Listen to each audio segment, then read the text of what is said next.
दोस्तों, स्वागत है आपके अपने चैनल ऑनलाइन एजुएशन पे। आज हम पढ़ने वाले हैं 1857 की क्रांति कब। ये पार्ट 2 वीडियो है। इसमें हम पढ़ेंगे कि जो 1857 की क्रांति, हम इसके समझेंगे और प्रयास करेंगे इस वीडियो से आपको ज़्यादा से ज़्यादा क्वेश्चन मिलने को मिले एग्जाम में। तो जैसा कि हम फर्स्ट वीडियो में 1857 की क्रांति में स्वरूप पढ़ा, कारण पढ़ा, प्रारंभ पढ़ा और विस्तार पढ़ा। तो स्वरूप में हमने देखा कि क्या इसे क्रांति कहा जाए, क्या इसे विद्रोह कहा जाए या स्वतंत्रता संग्राम कहा जाए, क्या इसे केवल सैनिक विद्रोह कहा जाए। तो इसको हम स्वरूप में ये आगे हम इसको समझेंगे कि इसका स्वरूप कैसा रहा। ठीक, इसके बाद हम कारण में हम देखें, इसके हम कारण को हमने समझा कि कारण क्या क्या रहा कि 1857 की क्रांति हुई। तो इसमें महत्वपूर्ण कारण जो रहा, राजनीतिक कारण, सामाजिक कारण, धार्मिक कारण, आर्थिक कारण, सैनिक कारण और तात्कालिक कारण रहा। जो महत्वपूर्ण बिंदु में रहा कि इसी का ये मेन बिंदु है कि इसी की वजह से 1857 की क्रांति हुई। वैसे तो कारण तो बहुत से हैं, लेकिन वे प्रमुख जो बिंदु हैं जो मैंने आपको पिछले वीडियो में इस बिंदु वाइज आपको समझाया है। इसके बाद प्रारंभ में देखते हैं। तो प्रारंभ में हमने देखा कि कैसे बंगाल के क्षेत्र में दमदम के सूचना मिलती है, बंगाल के क्षेत्र में दमदम से सूचना मिलती है और बैरकपुर में पहली बार विद्रोह हुआ। जैसे एनफील्ड राइफल में जो कारतूस लगा हुआ था चर्बीदार, उसकी सूचना सबसे पहले बंगाल के क्षेत्र में मिलती है। उसके बाद वो सूचना बैरकपुर में फैलती है और बैरकपुर में फैलने की वजह से वहां पे विद्रोह होता है। लेकिन वास्तविक जो शुरुआत है वो मेरठ से 10 मई 1857 से होती है।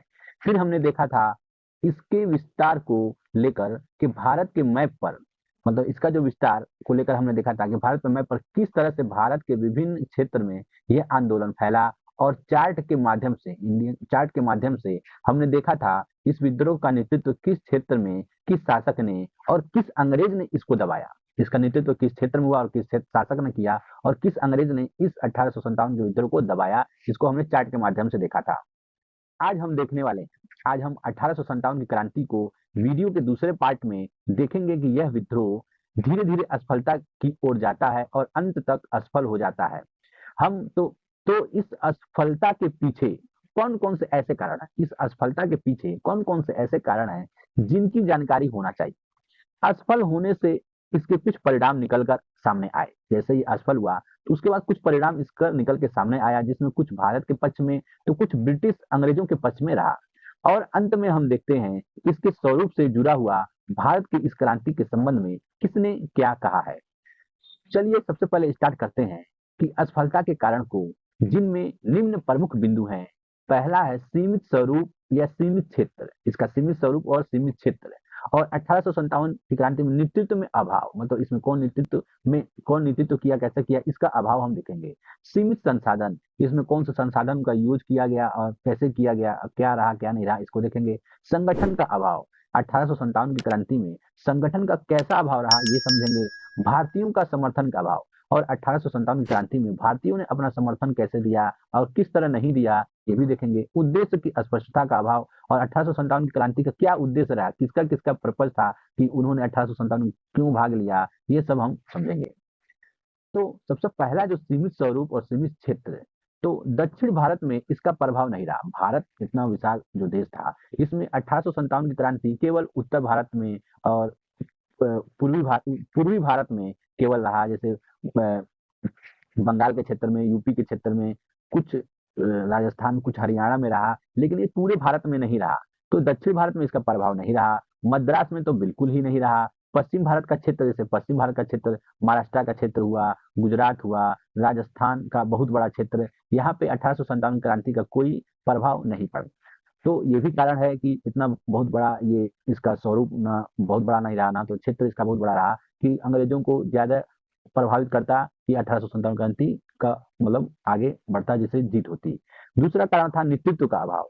तो 1857 क्रांति में इसके नेतृत्व छोटे छोटे स्तरों पर शुरू हुई। नेतृत्व का अभाव क्या रहा, इसका जो नेतृत्व रहा छोटे छोटे स्तरों पर शुरू हुआ। एज एक राष्ट्र नेतृत्व देने का प्रयास मुगल बादशाह द्वितीय के संबंध में करने का प्रयास किया गया, लेकिन जल्द ही उन्हें नहीं हो सका। मतलब कहने का मतलब यह है कि ऐसे में यह नेतृत्व एक अखिल भारतीय नेतृत्व के रूप में चाहिए था, लेकिन नहीं हो सका। परिणाम यह हुआ कि नेतृत्व के अभाव में छोटे छोटे विद्रोह के रूप में यह पट गया, जिसमें अंग्रेजों ने आसानी से दबा दिया। जिसे अंग्रेजों ने क्या किया, आसानी से 1857 की क्रांति को दबा दिया। नेक्स्ट देखते हैं सीमित संसाधन। और इसमें क्या क्या सीमित संसाधन, मतलब क्या क्या संसाधन का यूज किया गया, ये देखते हैं कि सीमित संसाधन में यदि बात करें तो भारतीयों के पास सीमित संसाधन थे। हथियार परंपरागत थे, मतलब उनके पास संसाधन ज्यादा नहीं थे, सीमित थे। और हथियार जो था वो परंपरागत था, या फिर वैसे हथियार थे जो अंग्रेजों के अत्याधुनिक हथियारों के सामने टिक नहीं सकते थे। जो अंग्रेजों के पास हथियार थे उनके सामने भारतीयों का हथियार था वो टिक नहीं सकता था। इसके अलावा ये छोटे जमींदार रजवाड़े भी इस क्रांति में शामिल थे, जिनके पास गोला बारूद हथियार की आवश्यकता पड़ती थी, तो उनके पास उतना हथियार गोला बारूद नहीं होते थे। अर्थात संसाधनों का ऐसा अभाव था जिसके कारण वो अंग्रेजों को बड़ी मात्रा में चुनौती नहीं दे सकते थे। तो यह भी एक कारण रहा 1857 की क्रांति का असफल होने में।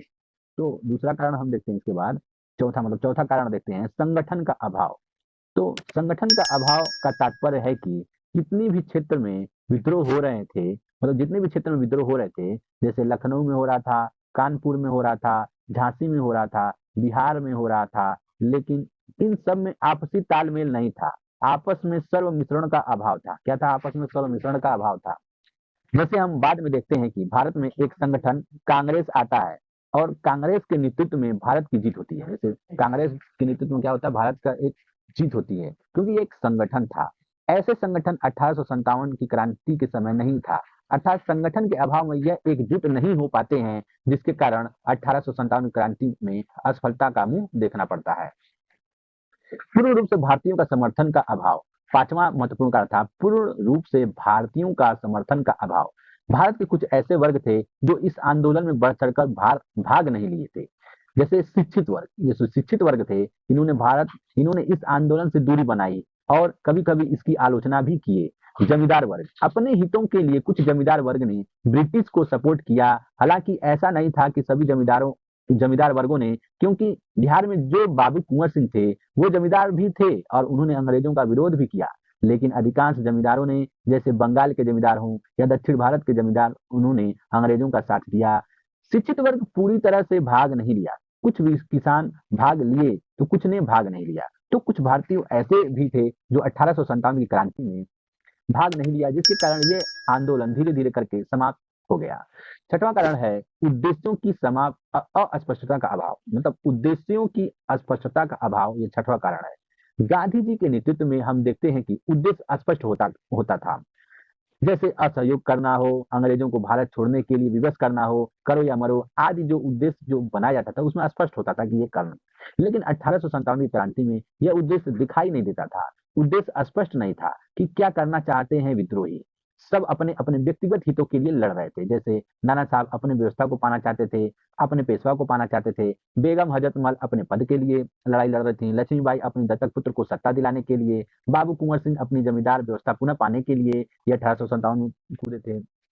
तो ऐसे में सभी अपनी अपनी व्यक्तिगत हितों से प्रेरित थे। जो उद्देश्य एक समान होना चाहिए था। अतः 1857 की क्रांति में उद्देश्यों का अस्पष्टता नहीं था, जिसके कारण यह आंदोलन धीरे धीरे करते करते समाप्त हो गया। तो हमने क्या क्या पढ़ा, आज हम देखते हैं कि हमने क्या क्या पढ़ा अभी तक। तो 1857 की असफलता के कारण के प्रमुख बिंदु में हमने सीमित स्वरूप, सीमित क्षेत्र पढ़ा, नेतृत्व में अभाव हमने पढ़ा, सीमित संसाधन, जो 1857 की क्रांति में संसाधन की कमी थी वो देखा, संगठन का अभाव, मतलब आपसी तालमेल नहीं था, भारतीयों का समर्थन का अभाव, मतलब शिक्षित वर्ग, कुछ जमींदार वर्ग थे तो उन्होंने साथ नहीं दिया, और उद्देश्यों की अस्पष्टता का अभाव, सब अपने अपने उद्देश्य के लिए 1857 में कूदे थे। क्योंकि ये महत्वपूर्ण कारण थे जिसके कारण 1857 की क्रांति धीरे धीरे करते करते असफल हो गई।